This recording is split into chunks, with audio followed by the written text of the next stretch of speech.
This conference will now be recorded. Good morning, everyone.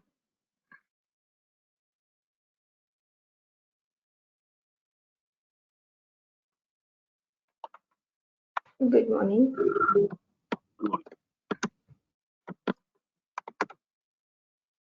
Good Today is morning.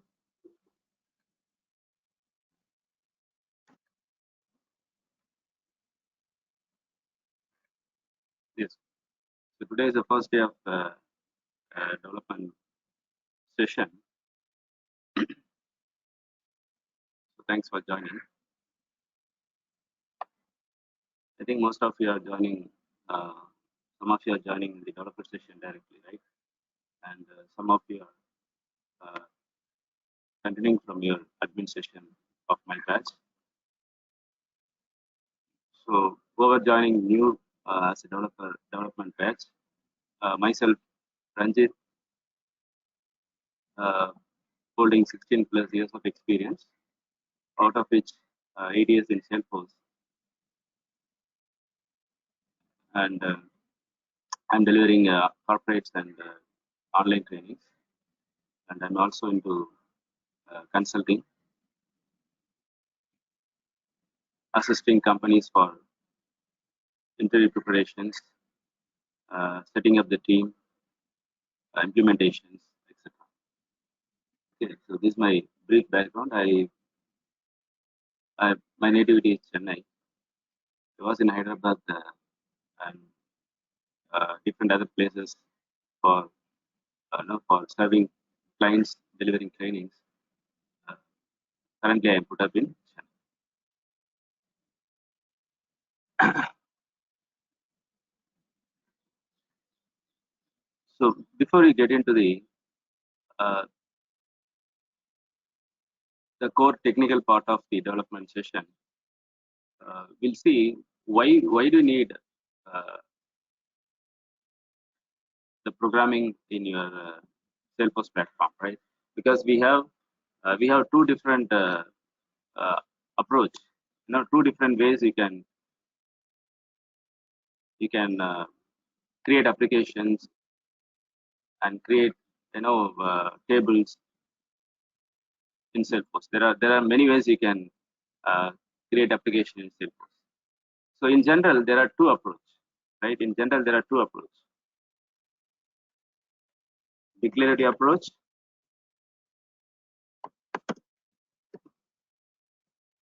and we have a programmatical approach.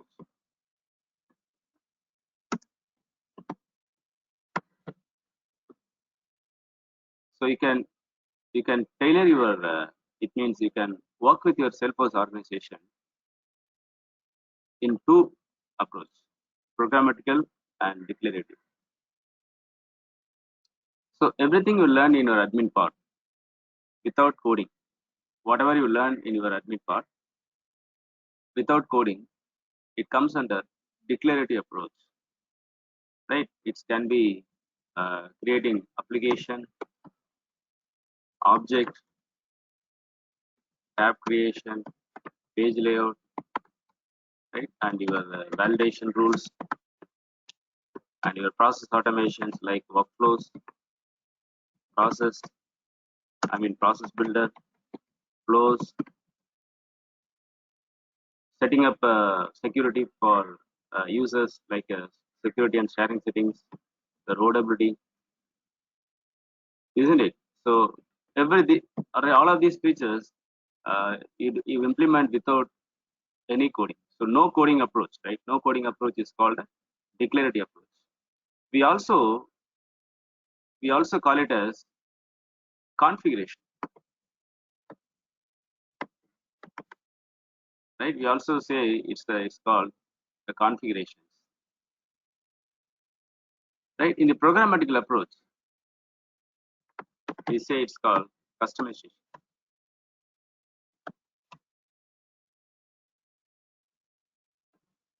Okay, so in general, in Salesforce, in any interviews, if you go, no, you may get a you may they may ask you to rate yourself. They may ask you to rate yourself how much confident in configurations, how much confident you are in customization. Okay, how good you are in customization, which means, right, how good you are in coding. Okay, if they ask you, right, how good you are in configurations, it means whether you are, right, how much strong you are in admin part of your platform. Okay, so Salesforce platform providing you two different approaches to to provide solutions for any of your customer problem. Okay, it can be a declarative approach or programmatic approach, right? So what is the best approach if you get any solution, right? If you get any problem that needs to be implemented, what is the approach?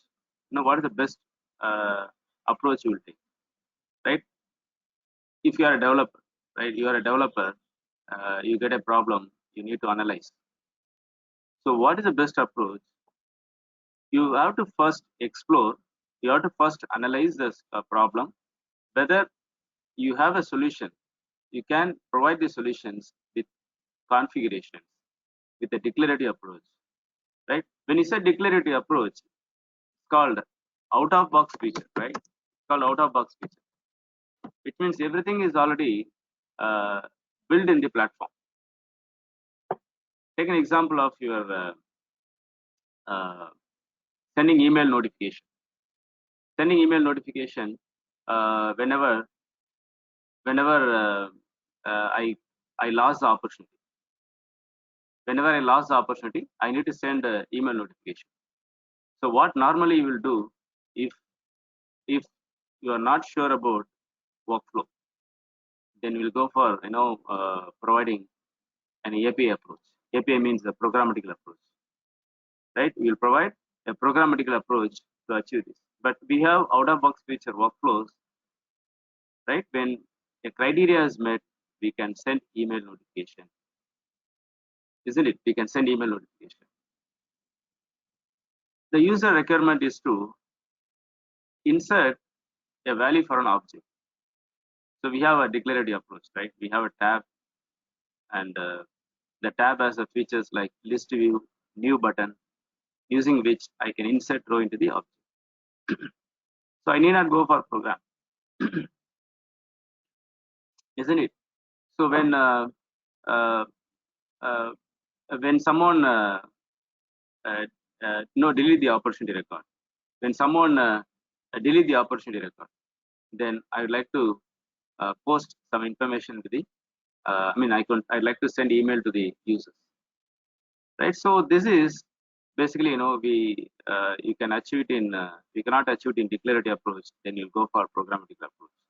So something which is not possible in the declarative approach configurations, then we'll go for programmatic approach. A simple approach like your a page layout, right? If you take a page layout, so how many columns you can have in a page layout? Maximum. How many columns you can have in a page layout? You want? How many columns you can arrange your fields in your page layout? Maximum, how many number of columns you can use?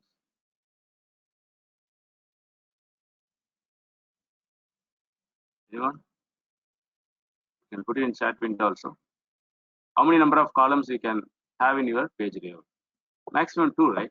Maximum 2 columns, right? If the customer says, no, we need a 4 columns layout. We need a 4 columns layout.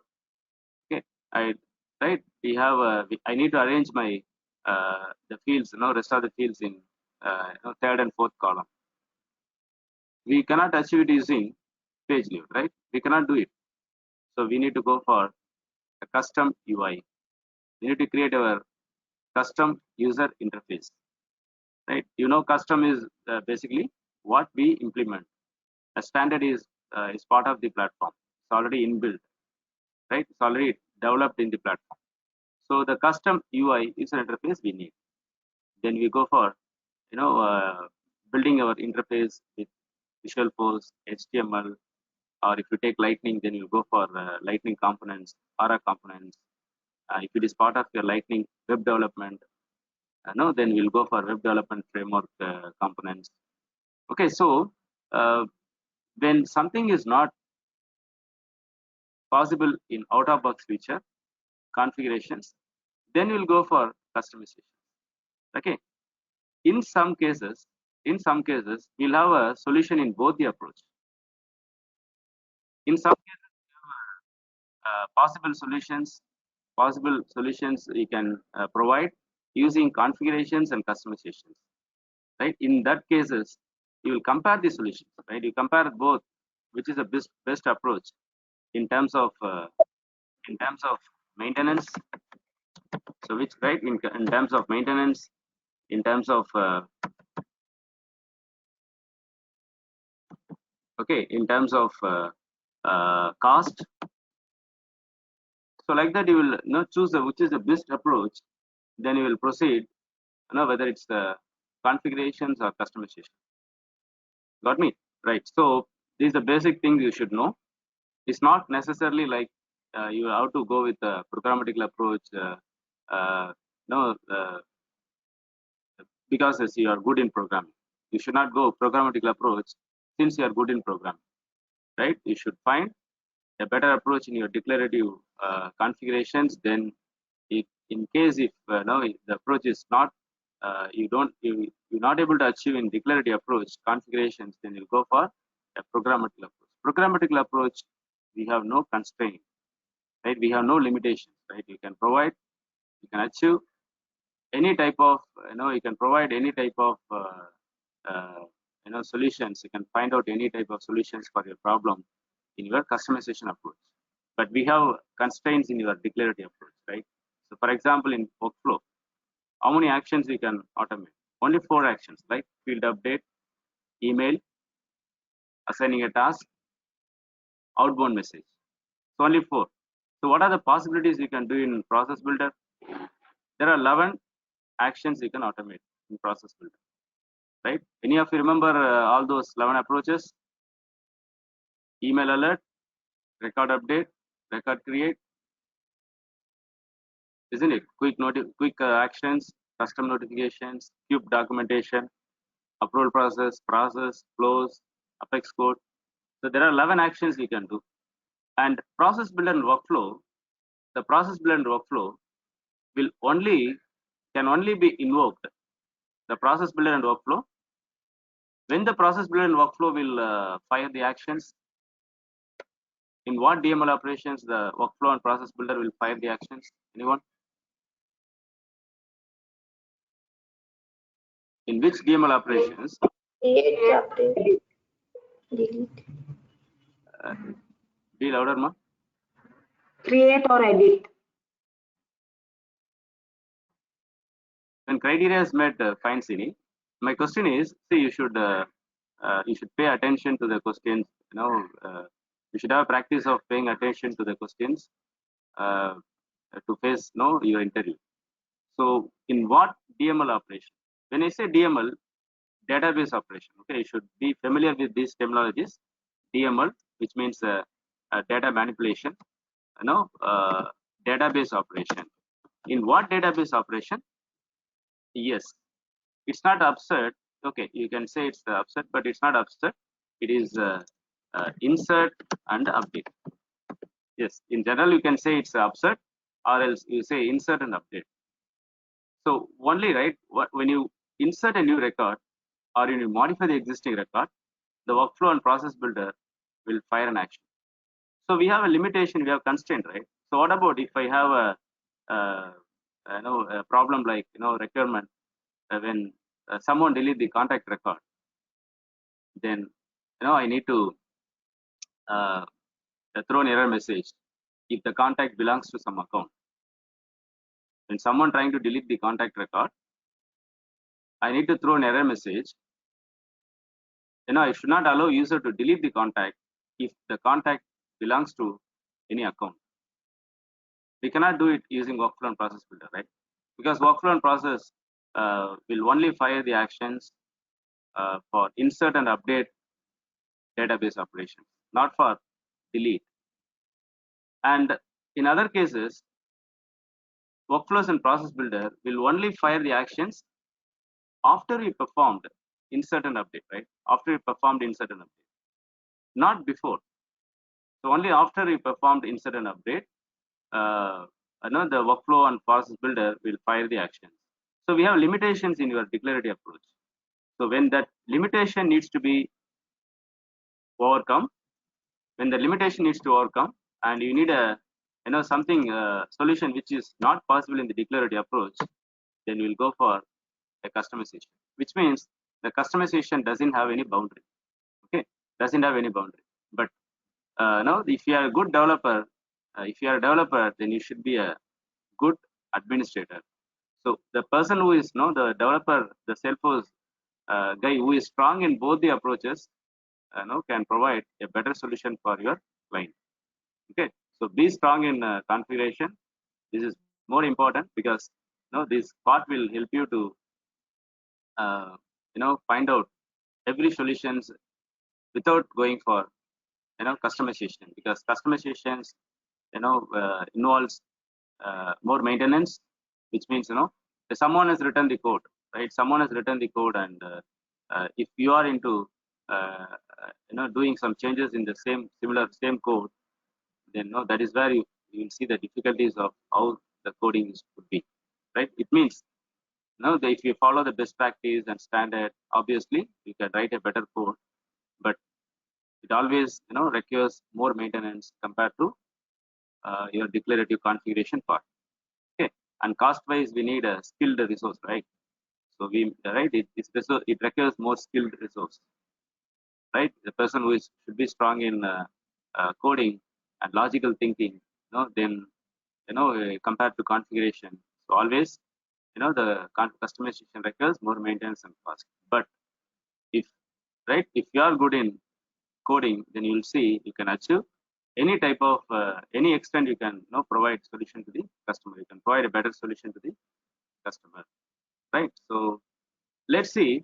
Okay, I just given the comparison and I just given the approaches, and in terms of interview, you may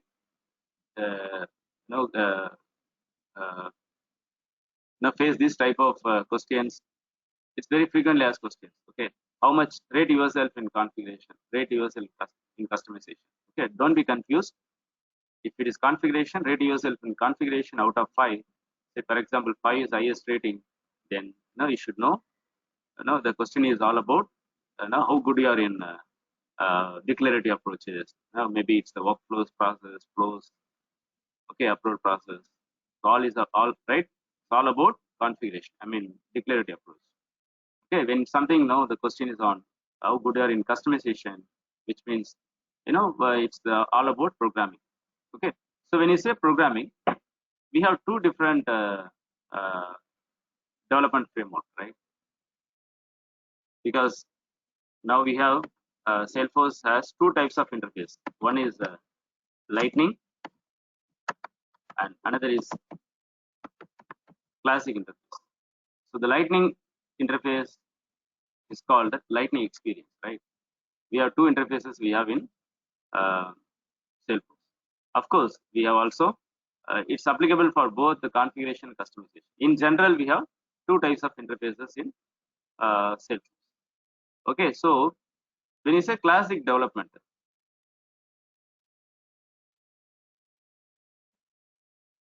then how do you develop the user interface in your classic? Okay, so basically I mentioned an experience. I mean requirement, right? We need a 4-column layout, right? So how do you replace this standard page layout with your a custom UI interface with 4-column layout? So you can do it using a Salesforce native language called Visualforce. Okay, it's a Salesforce own native language. Okay, it's this platform. No, this programming language can only run in your Salesforce platform. Okay, so Visualforce tags. You can also call it as Visualforce tags. It is more like your HTML. It's more like your HTML, a tag-based language. Okay, we are going to see much more detail down the line. And we have Apex.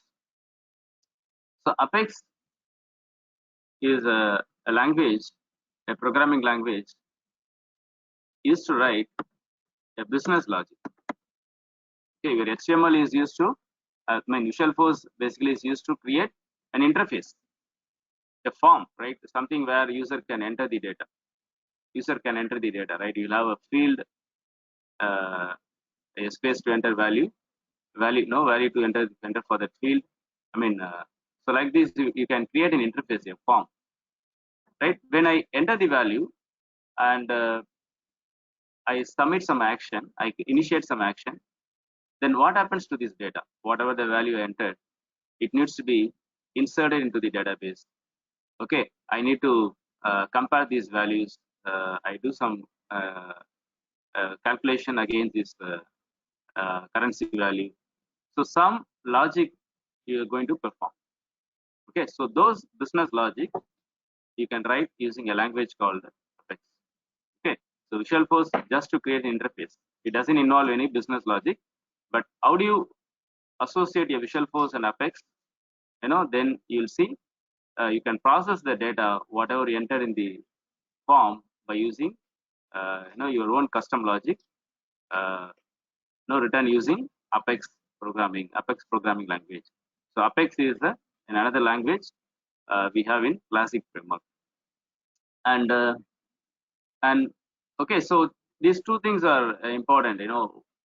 I can say only Visualforce belongs to your Classic framework, but still, whatever you develop using Visualforce will also run in Lightning also. Can also be executable in Lightning interface also. Okay, and Apex is not just for Classic framework; is a common framework, which is applicable for both your Classic and Lightning.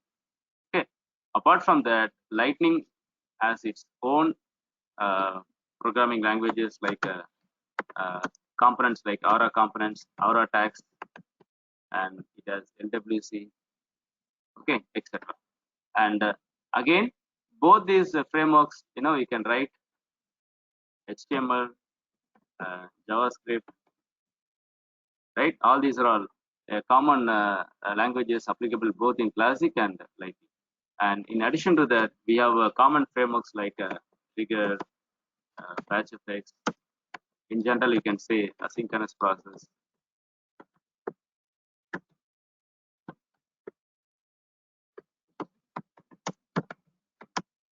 Asynchronous Apex. Okay, so all these things you are going to cover as part of your developer session. These two things, but these two things, these things, whatever I boxed here, we are going to cover in our session itself, and these things belongs to your Lightning framework. Okay, it's a separate course. You will see we cannot combine these two frameworks. Okay, it should be good in first the Classic framework, but Classic framework is more about your Visualforce basically, and the rest of things what you're going to cover like the frameworks like a Trigger, asynchronous Apex, and other things, writing test class. So everything is common for your Classic and Lightning. Okay, so Lightning is basically before when you go for Lightning session, that you should be good in the data modeling part of data modeling and security model, which means you should be good in configurations, and you should have some exposure to the Visualforce, and you should have good exposure with your Apex. Right? What I'm saying is before you go to the Lightning experience. But what are the prerequisite knowledge you should have to learn the development in general in Salesforce? What are the prerequisite knowledge you should have to learn the development in Salesforce? Okay, that's we'll see now. So far, it's clear to all of you.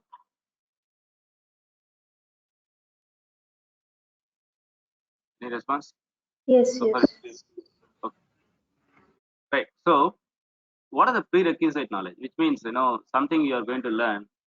Then they say like you should have this basic knowledge to learn this. Okay. So I would say you need not have any prerequisite knowledge to learn the development. Okay, what I'm saying is it is not mandatory. It doesn't mean like you should not have. It doesn't mean like you should not have.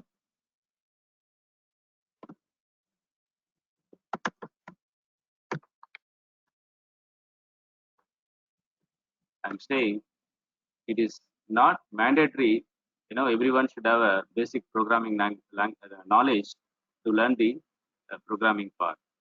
Okay, so but if you're already a programmer, knowing some other languages like HTML or any hooks based language, object oriented concept, then you will find some you know uh, uh, similarities, and you'll be able to catch the concept maybe some better than others. But still, if you are a beginner, very new to programming, still you can learn the programming part of your Salesforce, and by gradually you'll see you'll be a good in programming, and you can also an expert in API. It means in customization. Okay, so it doesn't mean that you should not have a basic programming knowledge, but it's always uh, good to have, but it's not mandatory.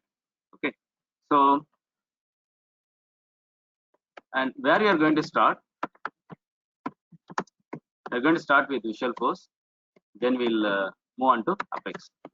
Okay, then we'll have see scenarios both Apex and Visualforce. That's what you're going to, that's the approach you're going to take now. Okay, first we'll start with Visualforce, then we'll see the basics of Apex, then we'll combine together and we'll see the scenarios and examples. That is the approach we are going to take now.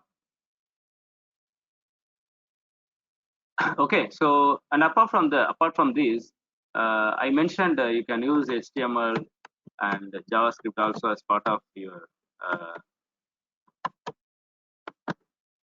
in UI. It means Visualforce a program. You can also use HTML and JavaScript also. So these are all not your Salesforce language, but still you can use these in your Visualforce page. And I would also cover the JavaScript, and HTML is it's like a very user friendly language. You can how to do it when you learn the Visualforce. But JavaScript I'm going to cover as part of this developer course. Okay, so when you have a good idea about JavaScript, then you'll see it's going to be very helpful for you to do the develop your Lightning components. Okay, but again LWC, when you go for LWC is required modern JavaScript. Okay, so that's again in next level from your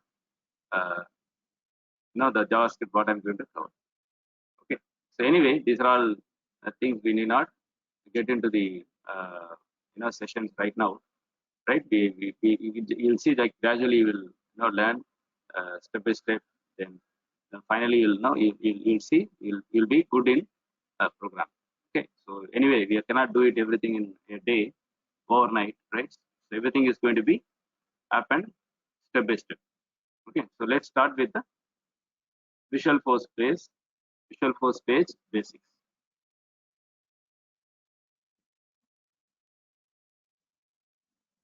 Okay, so what is Visualforce page? So it's a name of the language, right? It's the name of the language, Visualforce. I just say Visualforce. It's the name of the language used to create custom user interface. Visualforce is the name of the language of Salesforce native language, which means the language, the application you build using Visualforce, the page that you build using Visualforce would only execute in Salesforce platform. Okay, and what is this language used for? It's used to create a custom user interface.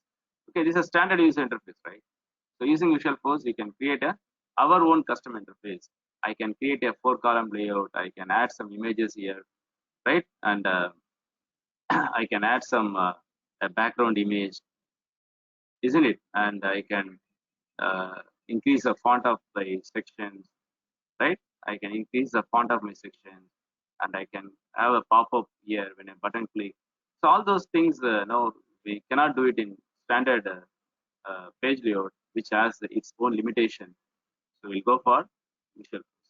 So Visualforce is used to create a custom user interface.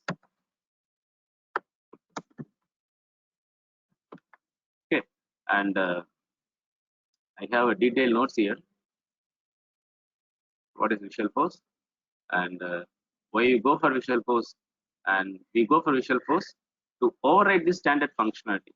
You know, for example, when I click on new button, what happens currently? It takes me to the standard page layout, right? It takes me to the standard page layout, okay, which has a 2-column layout. But I do not want to, have this 2-column layout, standard page layout. Instead, I need to have a 4-column layout with my company logo at the top right side, and I do not want this help for this page. So all these things, I need in my own custom page. So when I click on new button, I would like to redirect to the my custom page, which means what? I'm going to override the standard page. I'm going to override the standard page with my Visualforce page. So why we go for Visualforce page? To override the standard functionality. Okay, and to create our own custom UI and associate the page with Apex, right? For example, when I click on save button, what happens currently? It insert the record into the, okay, when I do like this, I save, it insert and redirects to the detail page of the record, right? Instead, I would like to redirect to another custom page to get the contacts for this account. You got my requirement? So when I normally in the standard page load, when I insert a row, what happens? It inserts the row into the account object and redirects to the detailed page of the record. But what I need now, when I click on save button, the record needs to be inserted, but redirect to the new custom page, where the user can enter the contacts and opportunities. Okay, so that type of UI that can be done. So you can create a own custom UI and associate the page with Apex class, because Apex class where you write your business logic, right? So why we go for Visualforce? Override standard functionality to create your own custom UI, okay, and replace the standard tab with Visualforce tab. What is that? So when these are all standard tabs or custom tab, right? You can also have a custom tab. So all these custom tabs, how did we implement it? The custom tab or standard tab will have the list view feature, right? List view and a new button options. But what I need now, I do not want these features. When I click on a tab, I like to execute Visualforce page. I like to execute Visualforce page. This is a standard page, right? So we'll go for Visualforce code. So these are also few use cases, reason why you go for Visualforce. Okay, so let's get into what is Visualforce. Visualforce is a tag-based language. Visualforce is a tag-based language like HTML and XML. Okay, so tag-based language means you have a open tag and a close tag. We have open tag, close tag. Okay, so you'll have angle bracket, a tag name, and close bracket. You have open angle bracket and forward slash, which means this is a tag we open and this is a tag we close, and you can have the content between these. You can have a content between these.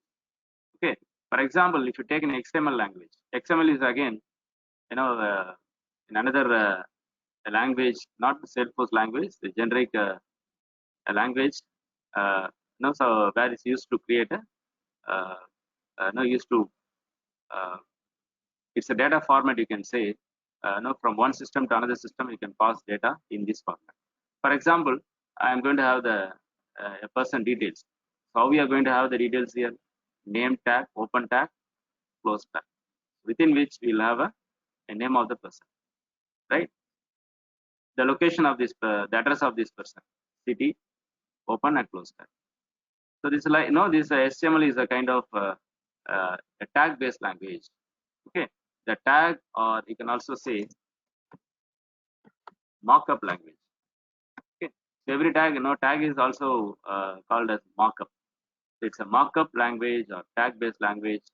Okay, so like HTML and XML, these are similar languages, follow similar syntax. Okay, so every languages will have a syntax, right?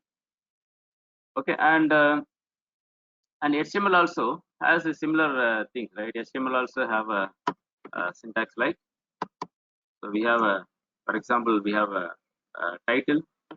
So we have a tag title and close by close tag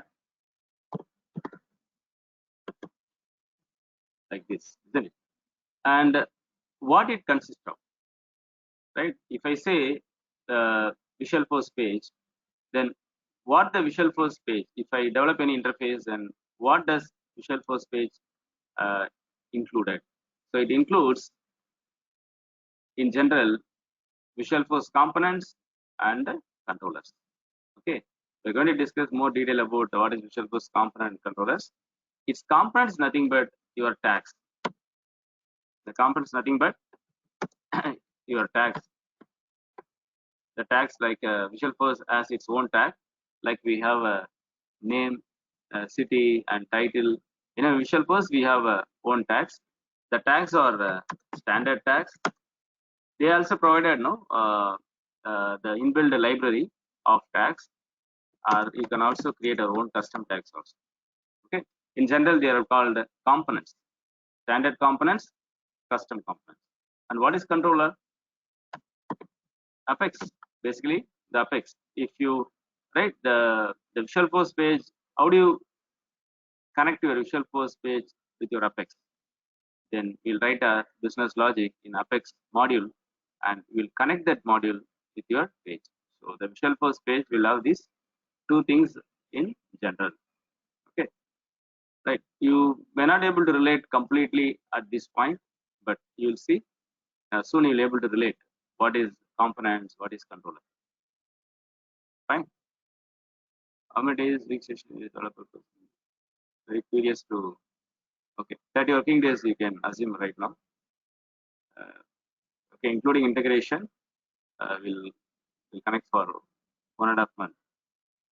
Okay, so minimum topic for you, right? And you know, I said the components can be a standard or custom. Standard means they're given the library of components. They're given the library of components, collections of tags, using which you can create the Visual Force page. For example, if I'm going to add a field like this, a label like this, I'm going to add the label like this, course name. So how we can do it in Visual Force using standard components? I have a tag called input label.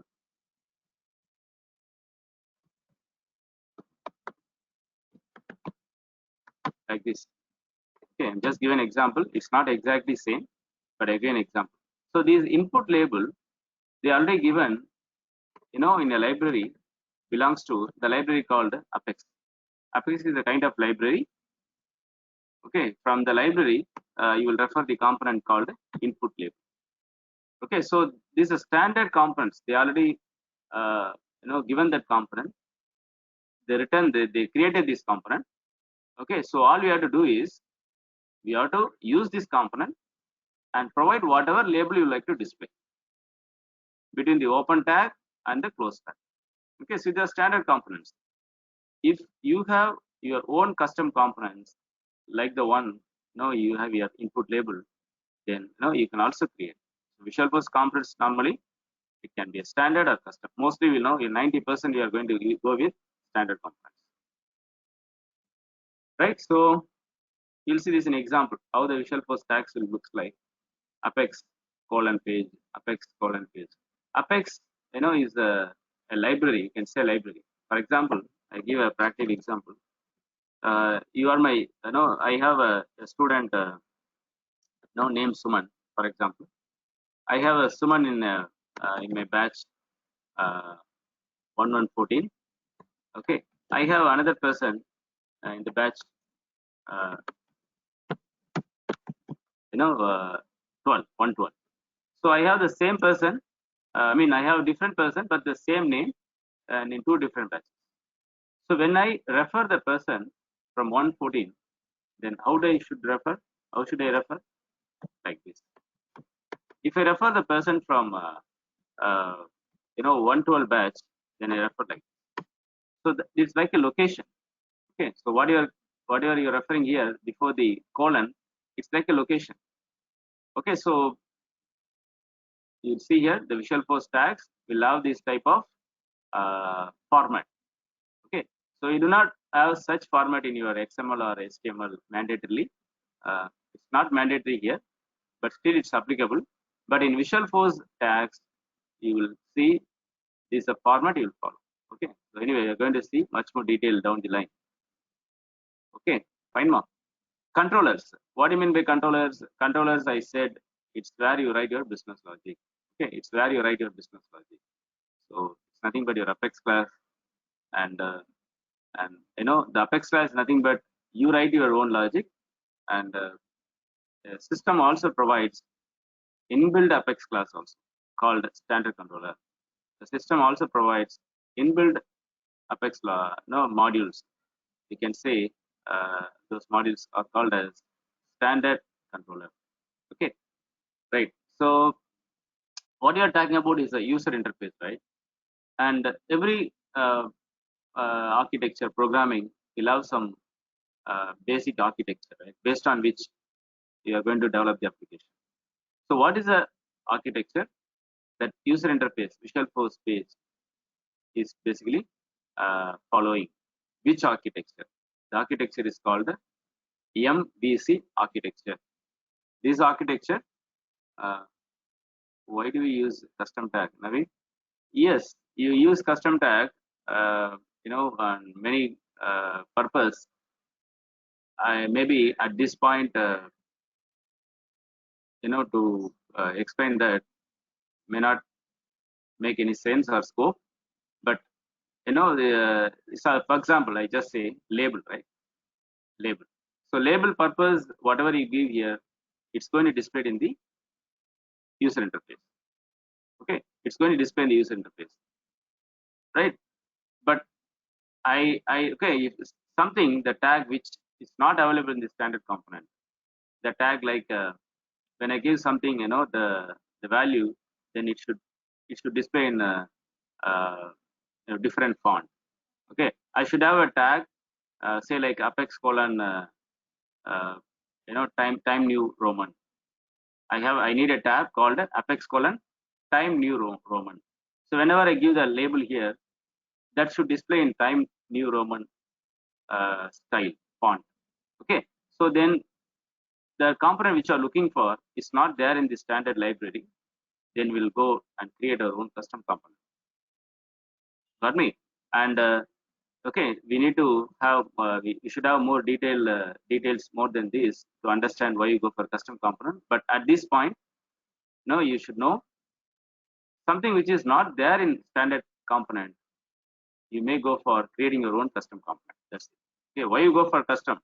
When something is not possible in the out of box feature, then you'll go for your own custom component, right? So that's the reason. That's the basic reason.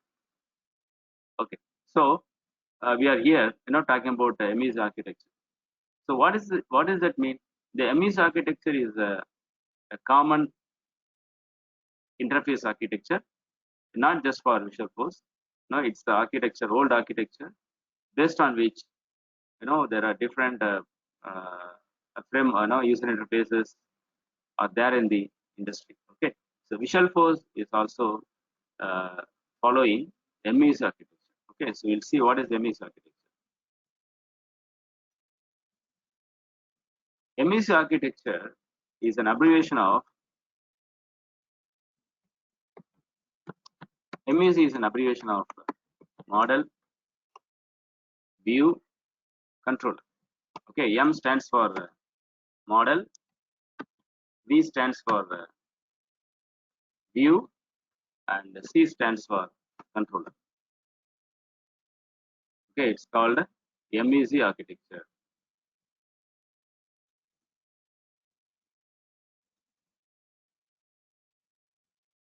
Okay, so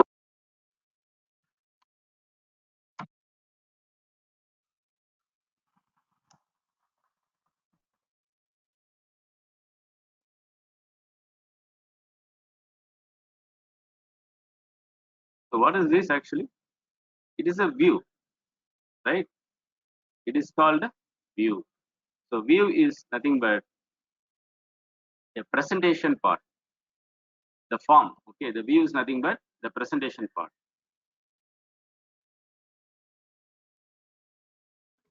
So this is your view. The view is nothing but your presentation part.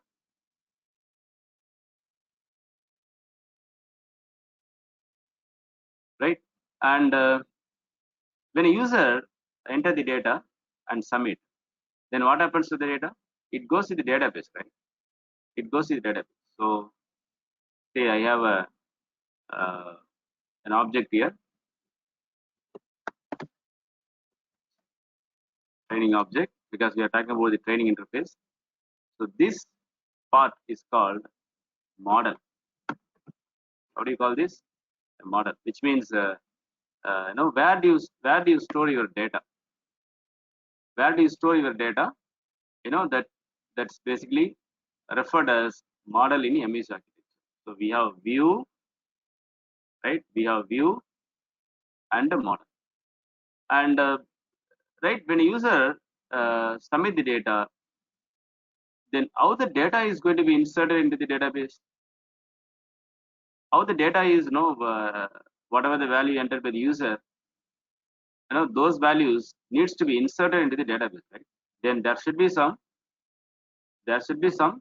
in between these view and model will take care of process this data and insert into the database. So this part is called controller. Got me? So controller is where you have your business logic. The controller is where you have your business logic. Am I right? So controller is basically process the data, okay, and it also, it insert the new record, and it also get the data from the database and display to the UI. So controller basically play a role between the view and model. So okay, which takes the data and insert or update, and which takes the data from model and display to the UI, right? Like here, so when you go for a list view, then what happens here? It gets the data from database to here, right? So we have taken an example of standard layout. Okay, so in the standard layout, so how this is happening? Because of inbuilt controller. Okay, so the controller has already been written, right? Then how it happens now, right? When I click on a save button, then how the record is being inserted, right? Because there is a standard inbuilt controller which processes data and insert into the database. Got me? So we have inbuilt controller. So I said we can also write our own custom controller also. Okay, that part is called Apex. So Apex, is a language used to write your own custom logic. So this called this is a short abbreviation of what we say MES architecture. What is the advantage of MES architecture? Every layer is independent. Every layer is independent. What does it mean? I can, a developer can work on independently on developing the page. A developer can work on independently on creating the object, creating the relationship, creating the validation rules, page layout, record type. So the developer can work on data modeling without, having any impact on other layers. And a developer can writing the Apex logic independently. And all these threes are going to be stored in different layers, right? Different repositories.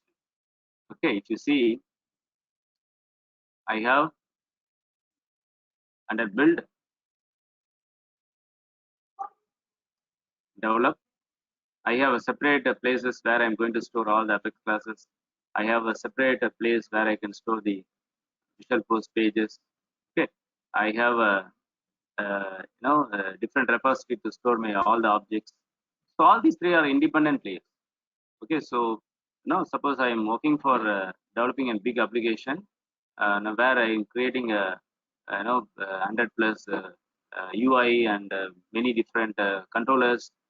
Okay, and I have complex data modules, right? So with less dependency, I can have my developers, work on data models. One set of developers work on data modeling, one set of developers write the business logic.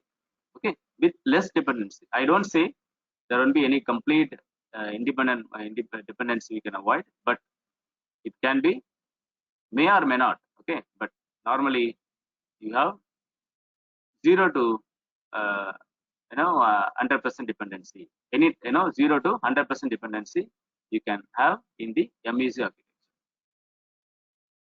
Able to follow?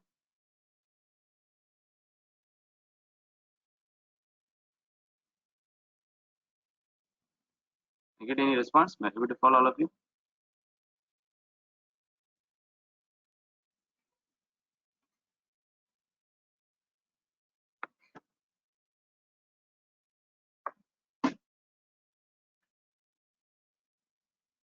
Okay.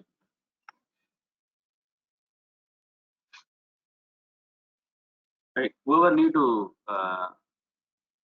programming, session now, maybe Kiran, Alfia, Neil, Sauro, right?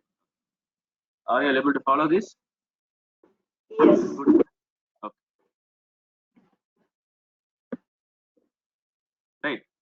I repeat, the view is nothing but your presentation part of your application. Okay, the presentation part of your application. Example, your page layout in standard, right? In classic, in classic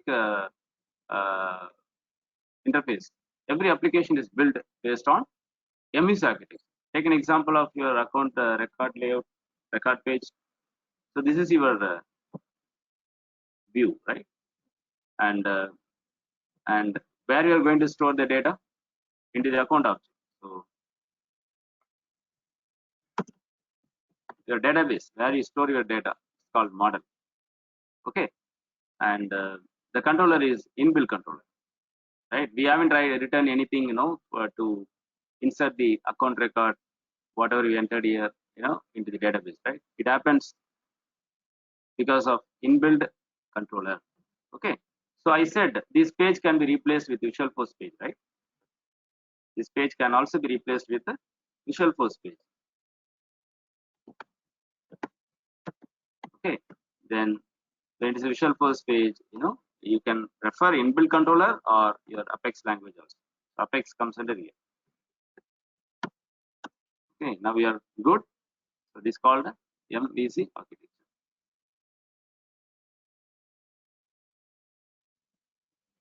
Okay, so let's continue with the Visualforce stack.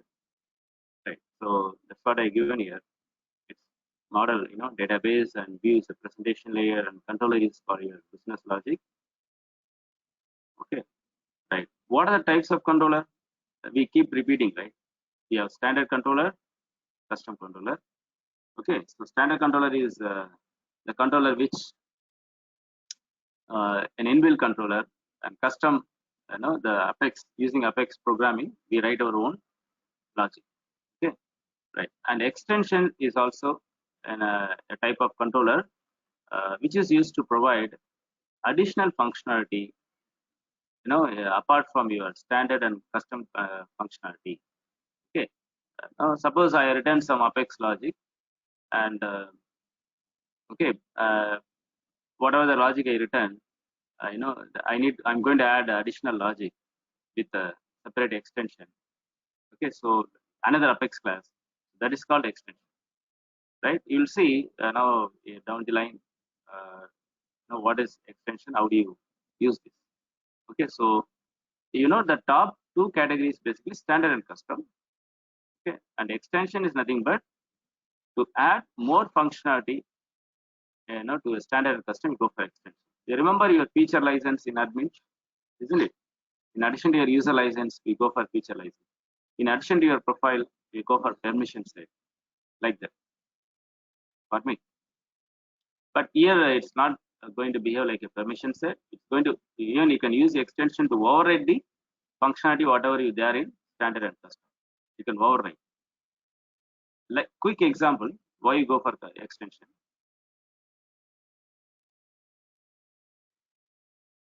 When I click on save button, what happens right now? It's inserting data in the database, right? But I would like to override this standard functionality. So which means it is part of your standard controller, right? This functionality is basically will will run the business logic part of your standard controller. But what I'm going to do, I'm going to override that functionality. Then we'll go for extension. You got me, ma? Then we'll go for extension. Okay. Right. So, right, we are going to start the the basics of Visualforce language. Okay, we're going to start the very basics of Visualforce language. To write the business Visualforce page, to develop any custom page using Visualforce stack. So there are some basic things you should know. How it looks like and how do you write, what is the syntax. Okay, so there are some basic rules I given here. So see here, every page, when you write any your code, when you write any Visualforce program, then we'll call it as a page because it's a part of your presentation layer. Right? We call it as a page. So Visualforce page, starts with Visualforce page starts with open tag and close tag. Okay, we already discussed this, right? It's a HTML-like language. We'll have a open tag, close tag, within which we'll have a content. Okay, we'll have an open tag, close tag. Okay, the content can be so this content is the HTML content. So okay, don't concentrate much on this. Okay, you should know the the Visualforce tag always have open and close tag. This is a markup language. Okay, we just given some example. Later we'll see what is this and what is the purpose and all those things, right? And we already discussed every tag has this format, right? Some qualifier, colon, some qualifier. What is this actually? It's called library. You can say library, right? I give an example. We have okay, to refer some person belongs to a location, then we'll say the location name dot that person. Okay, similarly the library here is Apex, okay, which is also called namespace. Okay, how do you call it in your programming world terminology? It's called namespace or name of the library. Okay, even I think I given the similar example here. Okay, we have two say room numbers, for example 325, 324. I have people in this room, two persons here. When I refer the person room 325, then I refer like this. Okay, right.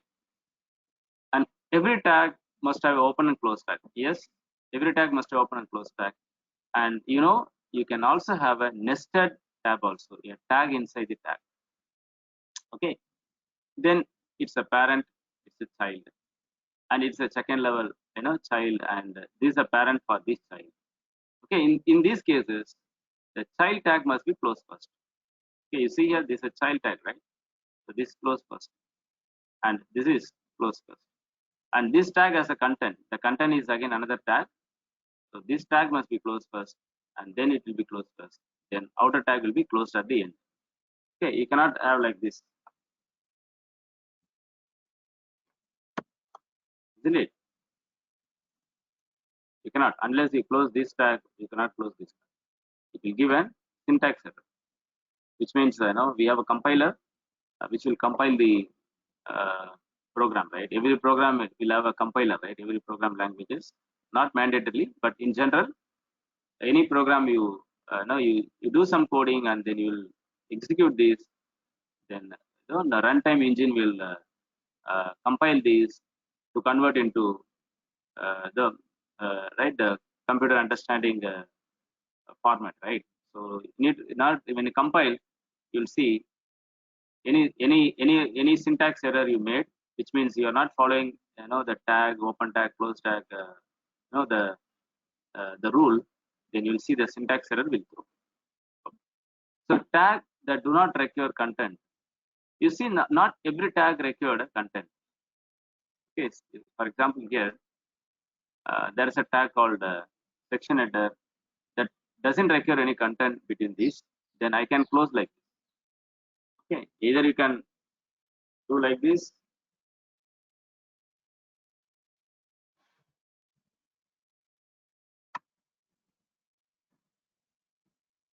It's also fine, or else you can close in the same tag. If the tag doesn't have any content, we have some tags which does not require any content in between. Okay, in that case you can close the tag at the end itself. We need not have a close tag separately. You can end the tag, close the tag by having slash at the end. Clear, ma? Very well.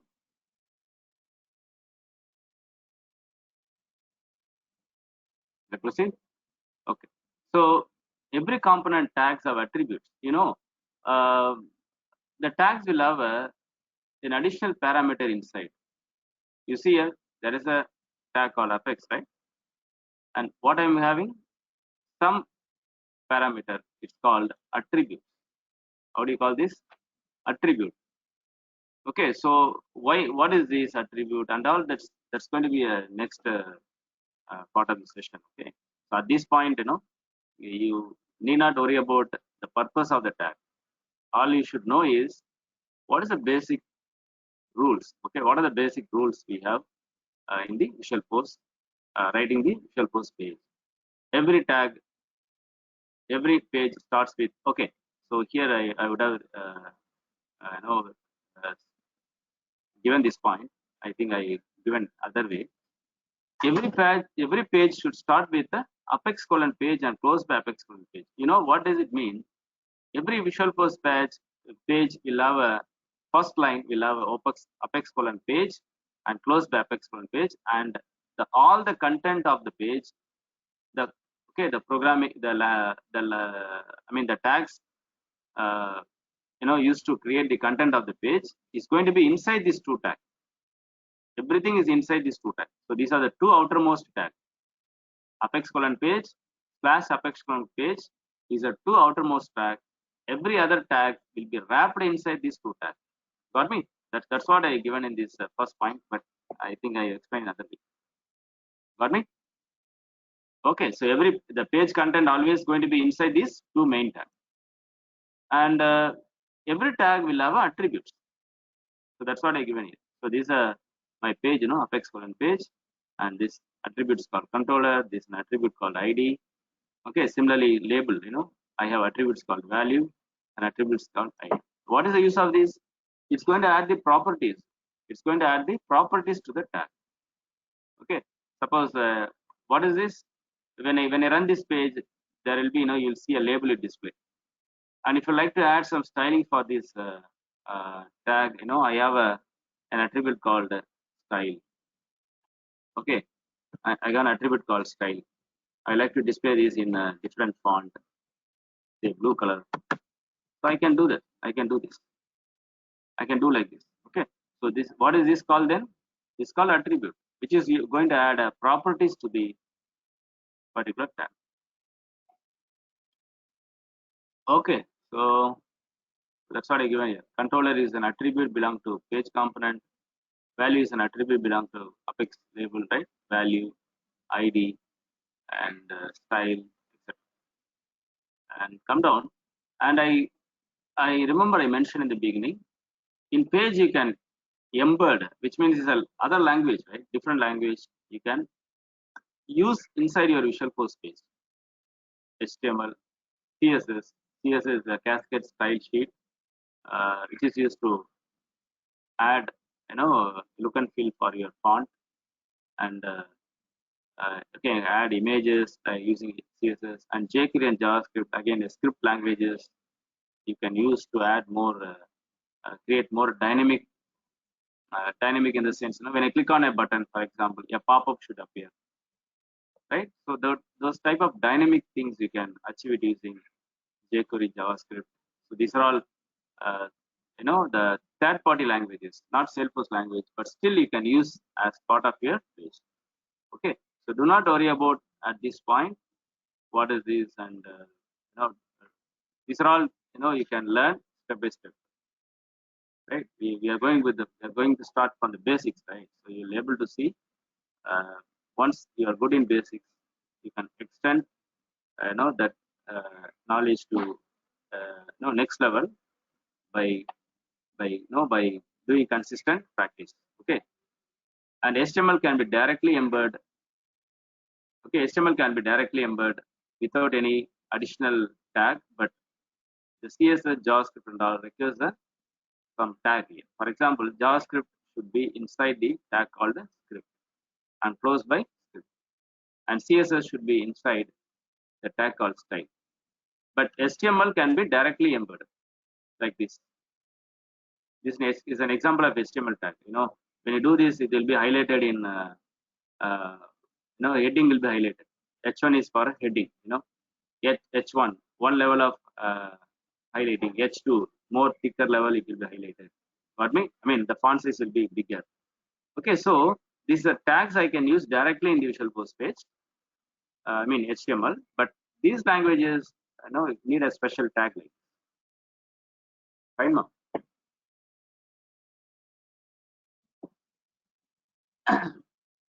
And the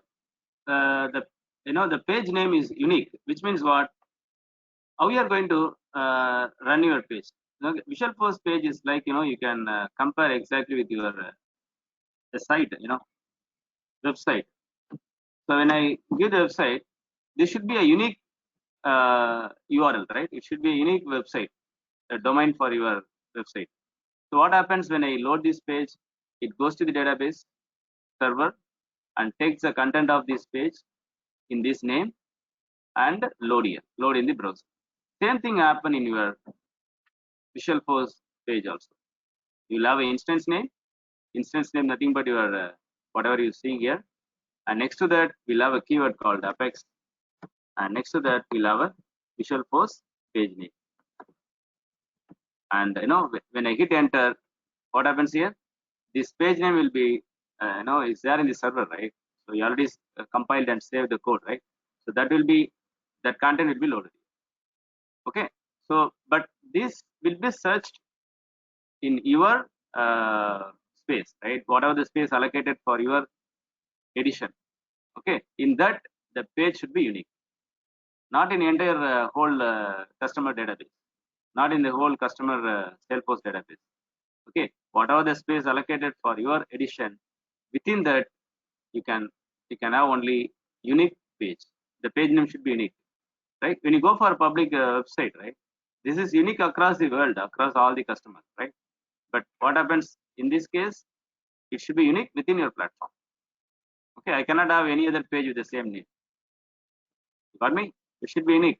And how we are going to identify the URL? Like you identify the regular website, instance name, Apex keyword, and the page. Got me? It's clear? Hoops concepts will be covered in Apex. Yes, it's part of your Apex. Exactly. Right? I said we are going to follow this. Remember, we are going to start with VF, and then we are going to cover the Apex. When you say Apex, we are going to cover the programming basics. Okay, and we are going to cover the OOPS concept. Then we are going to see Apex. So when I start with the programming basics, it's also you can say the we have started learning the Apex. When I cover the OOPS, it's part of your Apex only. Okay, when you go into the core Apex, we are going to see more related to Salesforce programming Apex. But this is something you can say part of your Apex and just a programming basics. Okay, right? And how do you write the Visualforce page, right? So we have developer console. We already know that. Some of you may not aware. We have a drop down option here. So this is an integrated development environment. It's a development environment. So you need some space to write your code, right? So this is where I am going to create Visual Force page and write and execute and see the syntax error over here. Now any problems you have, it will appear here. So this is a place where you're going to write the Visual Force page, develop your Visual Force page. And we have standard UI. Okay, standard UI in the sense, under setup, we have a develop Visual Force page. Okay, develop Visual Force page. Click new. It's a standard UI approach. Okay, right? It's the one we have seen is a developer console is a different approach, and standard UI is basically we'll go to setup, build, develop, Visual Force page. Okay, so one approach, and we use a third-party IDE like any of these IDE like Visual Studio, Eclipse, Sublime Text 3, and different editors we have. We can also use these things.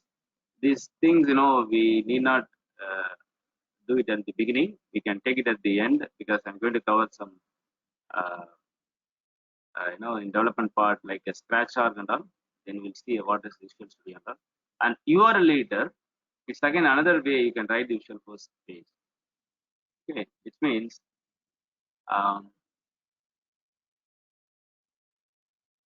right, you see here, in order to have the URL editor, what is URL editor? I can write the code at the bottom of the page and I can see the results at the top.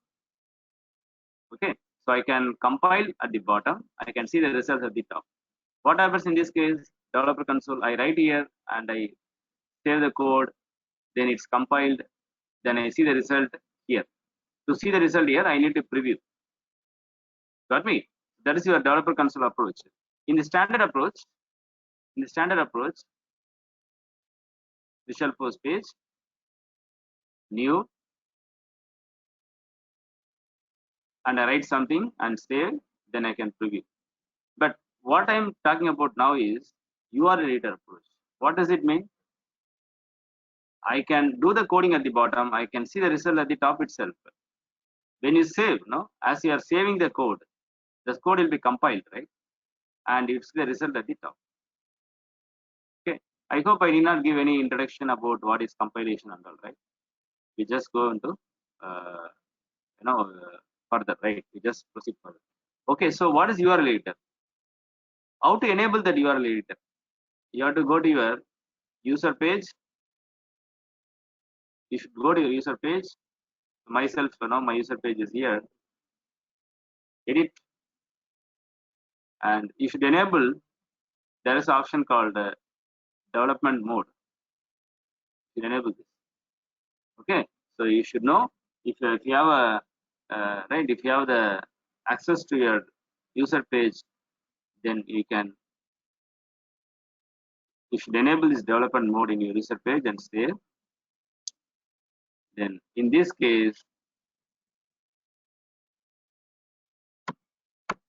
I can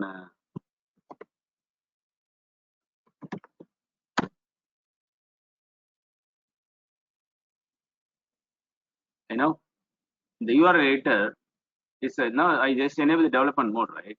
Then what happens in development mode? If the page is already there in the platform, whatever the name I given here, right? Why did I give this? Because that's how you refer the page. Your server name, instance name, keyword, and your page name. If the page is already there, then the content will be loaded. If it is not there, the URL editor will provide you a warning message saying like the page doesn't exist. But if you click here, the page will be created automatically in this way. Okay, that is a property of your URL editor. For me, if the page is not there, it's there, then the content will be loaded. If it is not there, it will give the warning with the option to create the page automatically. You click on this,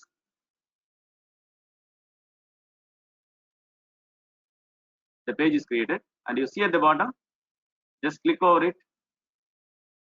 This is your URL editor, so this is your URL editor. So I can do the coding here and I can see the result at the top. See here, I just type something here. We'll see much more detail tomorrow. I'm just giving you an example how the URL is there, right? You see the result at the top.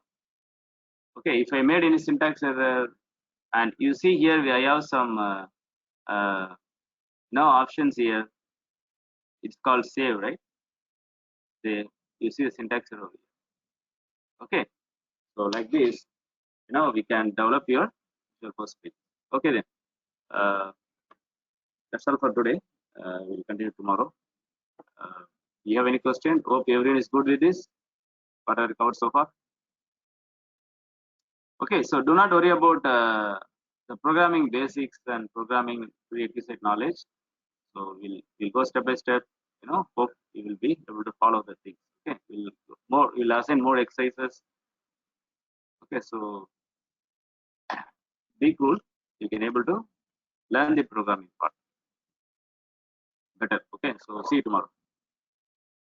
Take care. And you can drop your email ID in the chat window so that I would communicate further. Where you can find the notes and any changes in meeting link. And now I should have your email ID to do that. Right. I think I missed me. Anyway. Okay, once you drop your email ID, you can sign up. We'll connect tomorrow.